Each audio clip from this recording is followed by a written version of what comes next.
Shalom, selamat malam Bapak Ibu, saudara-saudara dikasih Tuhan Yesus Kristus.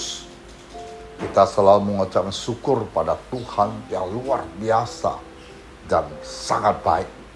Hari ini diberikan kesempatan kita bisa berkumpul bersama-sama di MPD Malam Pujian Doa ini. Kita masuk dalam doa dulu. Terima kasih Tuhan yang baik, yang luar biasa, agung dan mulia. Pada lagi kami akan mendengar sabda-Mu, berbicara kepada kami. Berikan kami hikmat pengetahuan supaya kami simak firman-Mu dengan baik.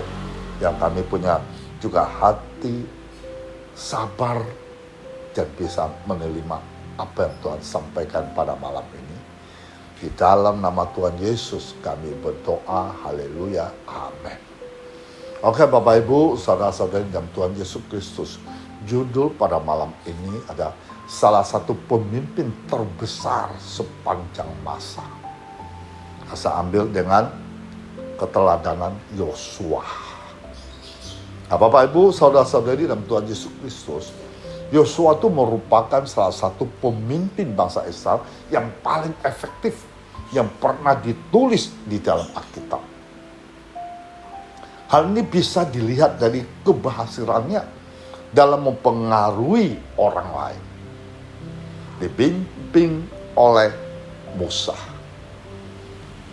Dan selalu taat kepada Allah dengan penuh kepercayaan. Yosua berhasil mengatur bangsa yang tekak tekuk dan pemberontak. Memimpin mereka ke dalam rangkaian perang berdarah. Sehingga berhasil menciptakan kedamaian di tanah perjanjian. Nah, saya ambil salah satu contoh keteladanan Yosua yang tidak bisa dipengaruhi oleh 10 pengintai lainnya. Nah, kita baca di Bilangan 13 ayat 27 sampai 33. Mereka menceritakan kepadanya, kami sudah masuk ke negeri kemana kau suruh kami. Dan memang negeri itu berlimpah-limpah susu dan madunya. Dan inilah hasilnya. Hanya bangsa yang diam di negeri itu kuat-kuat. Dan kota-kotanya berkubu dan sangat besar. Juga keturunan Enak telah kami lihat di sana. Orang Amalek diam di tanah Negeb. Orang Het, orang Yebus, dan orang Amori diam di pegunungan. Orang Kanan diam di sepanjang laut dan sepanjang tepi sungai Yordan.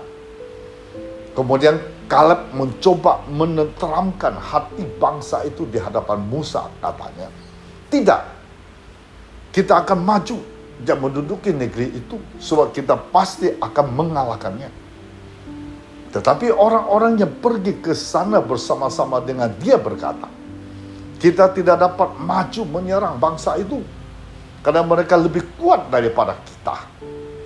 Juga mereka menyampaikan kepada orang Israel kabar buruk tentang negeri yang diintai mereka. Dengan berkata, negeri yang telah kami lalui untuk diintai adalah suatu negeri yang memakan penduduknya. Dan semua orang yang kami lihat di sana ada orang-orang yang tinggi-tinggi perawakannya. Juga kami lihat di sana orang-orang raksasa. Orang Enak yang berasal dari orang-orang raksasa. Dan kami lihat diri kami seperti belalang. Dan demikian juga mereka terhadap kami. Nah, Bapak Ibu, saudara-saudari dalam Tuhan Yesus Kristus. Ketika Israel sedang berada di ujung tanah perjanjian dalam Bilangan pasal 13. Allah memerintahkan Musa untuk mengutus 12 wakil dari suku-suku Israel untuk memata-matai tanah itu. Ketika mereka kembali, 10 orang melaporkan bahwa meskipun tanah itu subur, sebuah kain mana Tuhan janjikan. Tempat itu sedang diduduki prajurit yang kuat, garang yang diam dalam kota-kota besar yang dibentengi. Selebihnya orang raksasa tinggal di tanah itu. Nah, ini pandangan dari 10 pengintai tersebut. Tetapi Yosua dan Kaleb ada kedua orang mendukung supaya umat Israel merebut tanah itu. Mari kita lihat Bilangan 14 ayat 6 sampai 10. Kita lihat pandangan dari Yosua dan Kaleb. Tetapi Yosua bin Nun dan Kaleb bin Yefun, termasuk orang-orang yang telah mengintai negeri itu, mengkoyakkan pakaiannya dan berkata kepada segenap umat Israel, negeri yang kami lalui itu, diintai itu, ada luar biasa baiknya. Jika Tuhan berkenan kepada kita, maka Ia akan membawa kita masuk ke negeri itu dan akan memberikannya kepada kita suatu negeri berlimpah-limpah susu dan madunya. Hanya janganlah memberontak kepada Tuhan dan janganlah takut kepada bangsa negeri itu, so mereka akan kita telan habis. Yang melindungi mereka sudah meninggalkan mereka, sedang Tuhan menyertai kita. Janganlah takut kepada mereka. Lalu segenap umat itu mengancam hendak melontari kedua orang itu dengan batu. Tetapi tampaklah kemuliaan Tuhan di kemah pertemuan kepada semua orang Israel. Bapak, Ibu, saudara-saudara dalam Tuhan Yesus Kristus, dalam kisah ini kita melihat sebuah sifat yang membedakan di antara Yosua dan Kaleb dari tokoh Israel lainnya. Yosua dan Kaleb yakin pada janji-janji Allah. Yosua dan Kaleb tidak takut pada ukuran prajurit lawan atau kekokohan kota-kota musuh. Sebaliknya, Yosua dan Kaleb mengenal Allah, mengingat bagaimana Allah telah memporak-porandakan Mesir, salah satu bangsa yang terkuat di dunia pada waktu itu.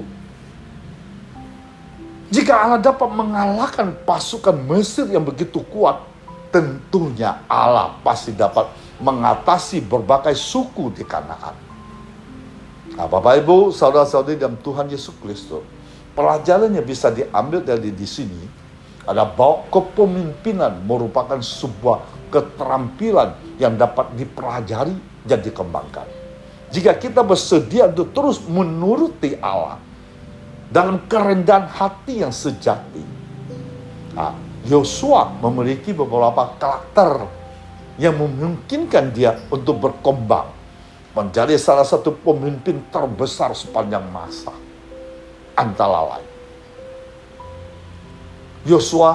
Pertama, Yosua memiliki integritas dan karakter yang baik. Yosua tidak akan mengkompromikan keyakinannya sekalipun itu menyebabkan rasa sakit. Yang kedua, Yosua memiliki kerendahan hati dan ketaatan. Inilah membuat Yosua bisa menerima bimbingan dari Musa. Yosua memiliki sikap seorang hamba, seorang pemimpin yang mau melayani. Yang ketiga, Yosua juga mempunyai kesabaran dan disiplin diri. Yosua bukan seorang yang keras kepala dan penuntut. Yang keempat, Yosua juga mempunyai kemampuan untuk membuat prioritas. Yosua mampu menempatkan hal yang utama di tempat pertama. Yang kelima, Yosua juga memiliki visi tujuan yang jelas, yaitu membawa masuk orang Israel ke tanah perjanjian. Yang keenam, Yosua juga selalu tindakan yang fokus pada hasil. Yang ketujuh, Yosua juga mempunyai seorang yang teguh dan berani. Kita bisa lihat Yosua pasal 1 ayat 7. Hanya kuatkan dan teguhkanlah hatimu dengan sungguh-sungguh. Bertindaklah hati-hati sesuai dengan seluruh hukum yang telah diperintahkan kepadamu oleh hambaku Musa. Janganlah menyimpang ke kanan dan ke kiri, supaya engkau beruntung kemanapun engkau pergi. Yang kedelapan, Yosua juga adalah seorang yang teguh berpegang kepada firman Tuhan. Yosua menyadari pentingnya firman Allah Sehingga Yosua merenungkan siang dan malam. Kita bisa lihat Yosua pasal 1 ayat 8. Janganlah engkau lupa memperkatakan kitab Taurat ini, tetapi renungkanlah itu siang dan malam, supaya engkau bertindak hati-hati sesuai dengan segala yang tertulis di dalamnya. Sebab dengan demikian perjalananmu akan berhasil dan engkau akan beruntung. Yang kesembilan, Yosua juga memiliki kepercayaan total, ketaatan kepada Tuhan. Yang ke-10, Yosua adalah seorang kehidupan yang seimbang. Yosua mampu menjaga keseimbangan yang baik antara pimpinan Tuhan dan strategi manusia, antara iman dan perbuatan. Yosua menunjukkan kepada kita bahwa pengaruh sebuah kepemimpinan berasal dari karakter dan keyakinan. Karakteristik ini berasal dari dalam diri Yosua, yang memungkinkan Yosua untuk belajar, berkembang, tumbuh menjadi pemimpin yang luar biasa. Ketika Yosua datang kepada Musa, Yosua telah siap untuk menunjukkan keyakinannya untuk mengikuti Tuhan. Dan Yosua juga bersiap keberanian untuk memperjuangkan imannya, kelelahan hati untuk mentaati Tuhan dan pembimbingnya Musa. Yosua mendorong setiap pemimpin generasi yang kedua. Yosua bukan membangkitkan Israel, Musa lah yang melakukannya. Tetapi Yosua lah yang membuat Musa berhasil dengan menyelesaikan tugas Musa, memimpin umat Israel meraih kemenangan di tanah perjanjian. Nah, Yosua menentang kita pada hari ini untuk tetap berpegang pada janji-janji Tuhan, berjalan dalam kemenangannya walaupun tantangan yang berat. Allah menantang Yosua untuk tidak menyimpang ke kanan ke kiri, tetapi untuk melakukan semua yang Tuhan perintahkan. Yosua tidak mengkompromikan apapun, tapi taat memenuhi segala perintah Tuhan. Bapak, Ibu, saudara-saudari yang Tuhan Yesus Kristus, apa yang dapat kita pelajari dari kehidupan Yosua? Yosua dikenali sebagai pengganti Musa memimpin umat Israel ke tanah perjanjian setelah kematian Musa. Yosua dianggap sebagai salah satu pemimpin militer terbesar dalam Alkitab atas kepemimpinannya dalam perjuangan selama 7 tahun merebut tanah perjanjian. Seringkali dijadikan pemimpin yang teladan. Secara praktis banyak mengajar tentang kepemimpinan yang efektif. Nah, mari kita pelajari hidupnya menurut sudut pandang Alkitab. Sebagai seorang pemimpin militer, Yosua dianggap salah satu jenderal terbesar dalam sejarah manusia. Namun kemenangan Israel tidak didasari kompetensinya sebagai seorang jenderal perang. Nah, Bapak, Ibu, saudara-saudari dalam Tuhan Yesus Kristus, pertama kali kita menjumpai Yosua ada di dalam Keluaran pasal 17. Dalam pertempuran melawan kaum Amalek. Nah, kita baca Keluaran 17 ayat 13. Dia mengatakan bahwa Yosua mengalahkan Amalek dan Layat. Seolah-olah kemampuan militer Yosua memenangkan pertemuan itu. Namun, di dalam perikop ini kita melihat sesuatu yang menarik. Kita lihat Keluaran pasal 17 ayat 11, kita baca. Dan terjadilah apabila Musa mengangkat tangannya, lebih kuatlah Israel. Tetapi apabila ia menurunkan tangannya, lebih kuatlah Amalek. Nah, Bapak, Ibu, saudara-saudari dalam Tuhan Yesus Kristus, pada akhirnya lengan Musa lelah sehingga sebuah batu yang dibawa dijadikan tempat duduknya. Sedangkan Harun dan Hur membantu menopang tangan Musa. Oleh karena itu, kita bisa melihat alasan bahwa Yosua mengalahkan musuhnya karena Allah telah membantunya. Nah, dari kesimpulan serupa dapat diambil dalam kaitannya dengan kemenangan di tanah perjanjian. Tuhan telah menjanjikan kemenangan, menyampaikan dengan pasti. Tetapi ada pengecualian kita jumpa pada pertemuan melawan Ai. Ketika bangsa Israel melanggar perintah Allah, maka akan mengalami kesalahan yang luar biasa. Nah, kita baca Yosua pasal 7 ayat 1. Tetapi orang Israel berubah setia dengan mengambil barang-barang dikhususkan itu, karena Akan bin Karmi bin Sabdi bin Cerah dari suku Yehuda mengambil sesuatu dari barang-barang dikhususkan itu, lalu bangkitlah murka Tuhan terhadap orang Israel. Nah, di sini ada beberapa hal yang harus kita perhatikan dalam peristiwa khusus ini. Israel melanggar perintah Allah dalam halnya mengambil barang-barang yang dikhususkan itu, maka Allah tidak menyertai bangsa Israel, sehingga bangsa Israel mengalami kekalahan. Nah, kita baca Yosua pasal 7 ayat 11 sampai 12. Orang Israel telah berbuat dosa, mereka melanggar perjanjianku yang kuperintahkan kepada mereka. Mereka mengambil suatu dari barang-barang dikhususkan itu. Mereka mencurinya, mereka menyembuhkannya, dan mereka menaruhnya di antara barang-barangnya. Sebab itu orang Israel tidak dapat bertahan menghadapi musuhnya. Mereka membelakangi musuhnya. Sebab mereka itu pun dikhususkan untuk ditumpas.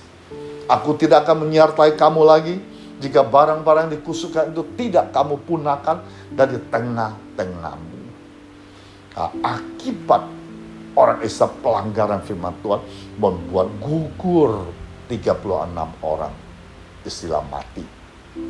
Kita lihat Yosua pasal 7 ayat 5. Sebab orang-orang Ai menewaskan kira-kira 36 orang dari mereka. Orang Israel itu dikejar dari depan pintu gerbang kota itu sampai ke Sobarim dan dipukul kalah di lereng. Lalu tawarlah hati bangsa itu amat sangat. Nah, oleh karena itu Allah menghakimi orang Israel sehingga Israel tidak menang melawan Ai. Nah, tujuan menyusun kisah kedua peristiwa ini bersama supaya kita memahami ketika Allah membuat rencana, maka kemenangan diperoleh. Namun ketika manusia yang menyusun rencana, kekalahannya diperoleh. Jadi Allah menyelamatkan Israel, memberikan mereka kemenangan, serta mereka memperoleh pelajaran yang berharga itu. Bukti kepemimpinan Yosua juga dapat diamati dalam imannya yang teguh pada Allah. Kita juga melihat kesetiaan Yosua, melalui ketaatannya, mentahbiskan bangsa Israel sebelum menyebut tanah perjanjian. Nah, kesetiaan Yosua paling tampak akhir kitabnya ketika Yosua mengumpulkan bangsa itu terakhir kalinya, memperingati semua Allah lakukan bagi mereka. Nah, setelah berpidato, Yosua meminta supaya bangsa Israel membuang berhala mereka, berlaku setia terhadap perjanjian mereka dengan Allah di Sinai. Nah, kita bisa baca Yosua 24 ayat 15. Tetapi jika kamu anggap tidak baik untuk beribadah kepada Tuhan, pilihlah pada hari ini kepada siapa kamu akan beribadah. Allah yang kepadanya nenek moyangmu beribadah di seberang sungai Efrah, atau Allah orang Amori negerinya kamu diam ini. Tetapi aku dan seisi rumahku, kami akan beribadah kepada Tuhan. Nah, dengan demikian, apakah dapat kita pelajari dari kehidupan Yosua? Apakah kita dapat menarik prinsip kepemimpinan dari kehidupannya? Tentu, Allah memberi Yosua kemenangan ketika merebut tanah perjanjian tanpa mengulangi kemampuan militer Yosua. Selebihnya, Yosua juga merupakan seorang pemimpin mumpuni bagi bangsa Israel. Namun kemampuan memimpinnya bukan pelajaran utama dari kehidupannya. Jadi pelajaran yang lebih baik adalah kesetiaannya, ketegasannya menentang ke-10 mata-mata lainnya, memberi laporan buruk tentang rintangan menuju tanah perjanjian. Dan semangatnya memperjuangkan ke setiap bangsanya para perjanjian Allah. Nah, dari pelajaran utama dari kehidupan Yosua adalah bahwa Allah setia menepati janjinya. Allah menjanjikan Abraham bahwa keturunannya akan tinggal di tanah itu. Di bawah Yosua, Allah membawa bangsa itu ke dalam tanah yang telah Allah janjikan pada mereka. Nah, tindakan ini melengkapi misi penyelamatan yang dimulai ketika Musa membawa Israel keluar dari Mesir. Nah, itu ceritanya, Bapak Ibu. Nah, saya rasa waktu cukup ini, kalau dari pandangan sudut, ya, Yosua adalah kepemimpinan yang berhasil. Oke, Tuhan memberkati kita semuanya. Haleluya. Amin. Kita masuk dalam doa. Terima kasih Tuhan Yesus. Lewat firman-Mu ini kami sadar, kami mengerti. Ketika kami taat, ketika kami setia, ketika kami pegang pada janji-janji-Mu, ketika kami imani keyakinan kami hanya pada Allah yang kami sembah, maka segala sesuatu yang kami hadapi pasti kami meraih kemenangan, karena Engkau yang menyertai kami. Mulai hari ini, apapun yang kami hadapi pada dunia yang fana ini, banyak persoalan, banyak rintangan, tantangan, kami tetap pegang pada janji-Mu. Kami serahkan penuh masalah kami dan tangan. Kami yakin percaya Allah sanggup melakukan segalanya. Karena tidak ada mustahil bagi-Mu, Tuhan. Kami belajar seperti Yosua yang Kaleb, tunduk, taat, tegas untuk mengikuti-Mu. Sehingga mereka berjalan, tidak menyimpang ke kanan ke kiri. Mereka pegang pada janji-janji. Hanya mereka yang berhasil sebagai pemimpin yang terbaik sepanjang masa. Terima kasih Tuhan Yesus yang baik. Pada malam ini juga Tuhan Yesus tahu anak-anak-Mu pasti datang mendengar sabda-Mu pada malam ini. Engkau juga tahu persoalan mereka hadapi pada saat ini. Karena Engkau Maha Tahu, Maha Kuasa. Hamba selalu memohon, meminta belas kasihan. Dan Tuhan Yesus Kristus bisa mengulurkan tangan-Mu yang perkasa. Tangan ajaib yang dahsyat.